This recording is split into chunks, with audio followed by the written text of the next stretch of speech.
Bonjour à toutes et à tous, je me présente, je m'appelle Antoine Lecause. Et je m'appelle Guillaume Mathieu.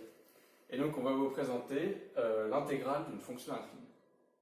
Donc une fonction affine, c'est tout simplement une droite, comme vous voyez ici, et qui touche l'axe des ordonnées au point d'ordonnée bêta, et qui est de la forme alpha x plus bêta.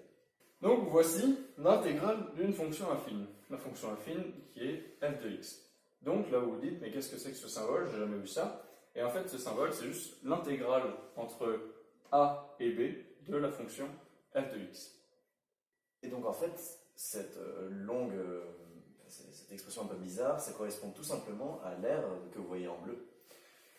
Et donc ça c'est l'aire qui est délimitée par les droites y égale 0, x égale 1, x égale b et f de x. Mais avant de pouvoir calculer l'aire de la partie bleue, donc, en partant seulement de la fonction affine, il faut connaître la primitive.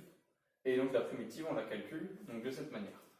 On sait que la primitive d'une constante, c'est cette constante fois x. Et que la primitive de x, c'est x au carré sur 2.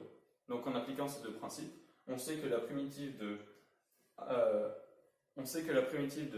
alpha x plus bêta, c'est alpha x au carré sur 2 plus bêta x plus gamma, sachant que gamma est dépendant des conditions initiales.